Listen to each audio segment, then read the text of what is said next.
Bismillahirrahmanirrahim. Assalamualaikum warahmatullahi wabarakatuh. Apa kabar anak-anakku, siswa MTSN Negeri 1 Bandung yang Bapak banggakan? Pada kesempatan ini Bapak alhamdulillah bisa membuat video petunjuk untuk pelaksanaan penilaian akhir tahun atau PAT dalam bentuk praktik pada mata pelajaran PJOK untuk kelas 8. Baik, langsung saja Bapak mulai. Untuk materi dan bentuk tes, materinya itu di sini Bapak sepakat dengan guru-guru PJOK di sekolah. Materinya itu terkait kebugaran jasmani dengan submaterinya itu kardiorespiratori. Adapun bentuk tesnya yaitu adalah lari 12 menit. Kemudian untuk waktu pelaksananya untuk kelas 8 dilaksanakan pada pekan ini, yaitu pada hari Rabu tanggal 2 Juni 2021. Oke. Berikutnya, nah ini hak dan kewajiban siswa. Yang pertama, setiap siswa berhak untuk mengikuti tes. Jadi kalau kalian ingin naik kelas, ingin dapat nilai dan tuntas, maka kalian harus mengikuti tes ini ya. Jadi sifatnya itu wajib ya kalau ingin dapat nilai. Yang kedua, setiap siswa wajib memakai pakaian olahraga ketika tes. Nah, ini sudah jelas. Nanti ketika tes di lapangan, kalian harus memakai pakaian baju olahraga lengkap. Baju, training, sepatu ya harus lengkap. Tidak ada alasan apapun. Kalau berangkat dari rumah, boleh silahkan pakai jaket, pakai baju bebas dulu. Nanti di sekolah pakai baju olahraga lengkap. Untuk nomor 3, setiap siswa wajib melaksanakan protokol kesehatan. Protokol kesehatan COVID-19 5M ya. Ini kalian sudah hafal lah. Yang berikutnya, setiap siswa wajib memakai nomor dada. Jadi nomor dada nanti dipakai ketika tes. Ini memudahkan untuk nanti dalam penilaian ya. Ini misalkan kelas 8A. Nomor dadanya itu pakai nomor absen. Misalkan kelas 8 nomor absennya misalkan nomor 5. Nanti ada format ya di halaman berikutnya. Kemudian setiap siswa wajib datang ke sekolah dan pulang ke rumah tepat waktu ya. Berhubung ini masih dalam keadaan pandemik ya. Jadi ketika ada aktivitas di sekolah juga harus diatur, harus jangan terlalu banyak, harus dibagi-bagi ya. Jadi kalian harus menaati peraturan ini. Yang berikutnya ini terkait jadwal pelaksanaan tesnya ya. Nah, coba kalian perhatikan ya, kalian itu masuk ke kelas mana. Ingat, ini sangat penting demi kelancaran dalam pelaksanaan tes ini ya. Harus diperhatikan.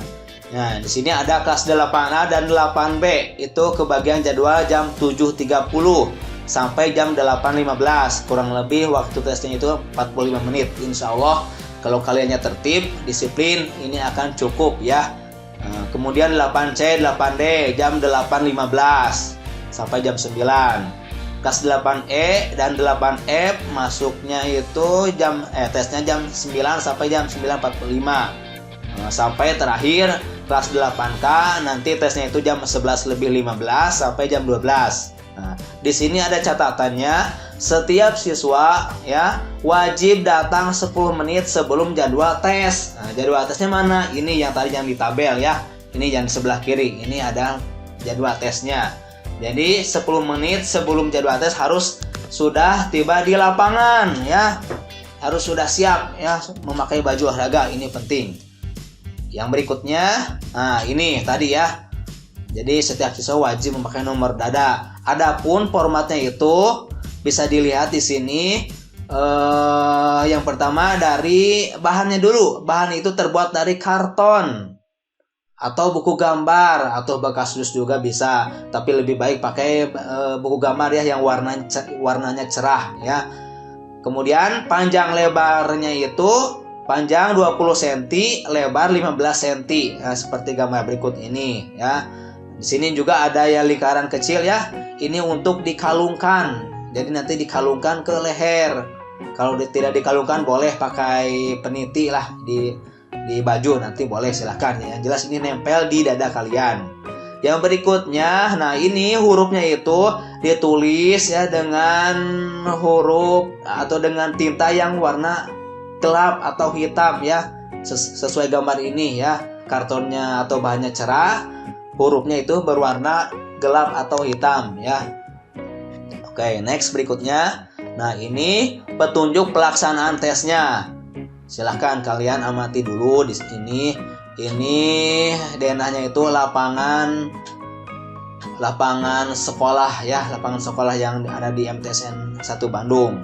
Nah, adapun yang kotak di tengahnya itu adalah lapangan bola voli, di mana panjang lebar bola voli itu ya, kalau bola voli lebarnya itu 9 meter. Kemudian kalau panjangnya itu 18 meter. Ini ya, yang ditandai dengan Q1, Q2, Q3, dan Q4. Silakan amati dulu ya. Nanti kalian Q1 sampai Q4 nanti Bapak kasih tanda ya, masing-masing di sisi lapangan bola voli. Nanti tugas kalian adalah kalian lari mengelilingi lapangan bola voli ini ya. Harus lari mengelilingi ya, jangan masuk ke dalam, nanti dikurangi nilainya ya, jangan curang.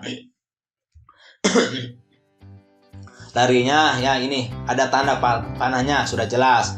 Jadi nanti kalian dibagi 2 kelompok, ada yang kebagian lari ya, setiap kelas dibagi 2 kelompok, ada yang kebagian untuk menghitung. Lihat di bawahnya, di pinggirnya, nanti setiap siswa harus menghitung yang lari nanti. Kemudian di samping kanannya juga di bawahnya ada itu penguji. Penguji itu berasal dari guru ya. Nanti ada 4 orang ya. Bapak Didi, Bapak Sopandi, Bapak Febri, dan saya ya, Bapak Cep, selaku penguji dan penilai nanti ya. Nanti ketika sudah lari, yang kebagian menghitung melaporkannya kepada penguji. Untuk lebih jelasnya di sini ada keterangannya. Silakan dibaca dan dipahami sebetul-betulnya. Oke, ini keterangannya. Setiap kelas nanti akan dibagi menjadi 2 kelompok secara heterogen. Nah, jadi secara heterogen itu secara acak. Nanti, kemudian nomor 2, kelompok pertama tugasnya lari. Kalau lari nanti tugas berada di lapangan. Kemudian kelompok kedua tugasnya itu menghitung. Menghitung siapa? Menghitung yang sedang lari nanti ya. Pokoknya ketika ada yang lari harus ada yang menghitung. Kemudian yang ketiga, kelompok yang berlari melalui aba-aba dari penguji mulai berlari dari garis start ya. Nanti dari garis start atau dari Q1, Q2, Q3, Q4 ya. Nanti larinya itu seberapa menit? Selama 12 menit. Oke. Kemudian kelompok yang menghitung jumlah putaran mulai menghitung jumlah putaran jika pelari sudah melewati Q4 atau garis start. Dari garis start itu ada berada di Q4 ya, atau kuarter 4. Dengan ketentuan jika melewati Q4 maka dihitung 1 putaran. Jadi patokannya itu Q4. Ketika berlari mengelilingi lapangan bola voli, tiba di Q4, hitung 1 putaran. Lari lagi, tiba di Q4, hitung lagi 1 putaran ya, tambahin. Kemudian teknik lari. Ini jadi nanti ketika kalian lari, silahkan larinya itu diatur kecepatannya. Jangan sampai kalian ketika awal-awal larinya cepat, pas nanti di tengah-tengah atau apalagi akhir kalian tidak mampu berlari lagi. Ingat, ini larinya 12 menit. Jadi silahkan atur ya ritme larinya. Jangan terlalu cepat, jangan terlalu lambat, konstan aja. Yang penting lari terus, tidak istirahat, itu lebih bagus ya. Nah, atau kalaupun ada siswa yang sudah tidak kuat lagi, misalkan engap ya, boleh silahkan jalan ya, jangan duduk, jalan sambil istirahat. Kalau sudah kuat, lari lagi. Yang berikutnya, ketika bunyi peluit tanda selesai 12 menit, kelompok pertama ya berhenti sejenak. Kelompok pertama itu kelompok yang berlari. Jadi berhenti dulu sejenak kemudian menepi. Nah, kemudian kelompok kedua yang menghitung melaporkan temannya ya kepada penguji dengan melaporkan jumlah putaran. Misalkan jumlah putarannya misalkan 25. Kemudian posisi terakhirnya di mana? Misalkan di Q2, Q3 atau Q4. Silakan laporkan ya itu kepada penguji. Nah, yang berikutnya, setelah selesai dicatat, siswa bergantian. Jadi yang kebagian lari berganti menjadi menghitung. Yang tadinya menghitung ganti jadi berlari. Nah, oke, berikutnya. Nah, di sini ada kondisi khusus. Maksudnya apa? Ini dikhususkan kepada jika ada siswa yang mengidap penyakit tertentu atau kondisi khusus seperti asma, lemah jantung, patah tulang kaki, cedera, dan lain-lain, maka wajib melaporkan sebelum tes supaya ditindaklanjuti terkait tes dan penilaiannya. Misalkan ada yang asma, kalau lari lama-lama nanti bisa bengek atau bisa engap ya, itu silakan ya laporkan ke guru. Jadi nanti sama guru ditindaklanjuti tesnya, tidak akan terlalu berat ya, supaya nanti jelas dalam penilaiannya. Ataupun cedera ya silakan, ataupun sakit misalkan sakit bisul di kaki ya, tidak bisa pakai sepatu, silakan ya laporkan ke gurunya, nanti akan ditindaklanjuti terkait tes dan penilaiannya. Oke, berikutnya, nah di sini ada tabel konversi nilai ujian praktik. Jadi ada tabelnya nih. Misalkan Ahmad itu jenis kelaminnya laki-laki. Nah, ketika lari putarannya itu sebanyak 28. Jadi 28 itu kalau dilihat di rentang nilai yang laki-laki, yang sebelah kiri 28, berarti berada di nomor 6 ya. Ini nomor 6 ya, 25,54 putaran sampai 28,60 putaran ya. Kalau 28 berarti nilainya apa? 81. Kalau 81 berarti nilainya tuntas. Contoh kedua, misalkan perempuan, misalkan Siti Fatimah ketika lari berada di 23 putaran, maka ambil yang tabel perempuan yang sebelah kanan. Kalau 23 itu di rentang nilai nomor 4. Nah, berarti nilainya 87 dan tuntas. Nah, ini kemudian ada ini batas KKM-nya itu di sini ya, yang warna kuning itu 70 atau 72.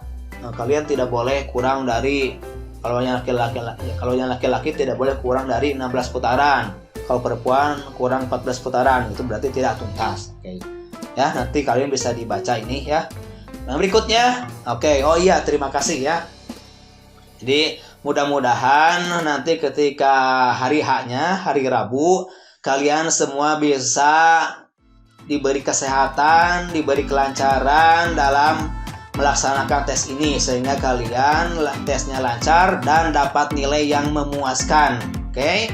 Kalau ada pertanyaan silahkan nanti boleh ditanyakan ke guru ya, atau ke Bapak boleh, silahkan melalui WhatsApp, telepon, silahkan ya. Sekian dari Bapak, mudah-mudahan ini bermanfaat. Billahi taufiq wal hidayah. Wassalamualaikum warahmatullahi wabarakatuh.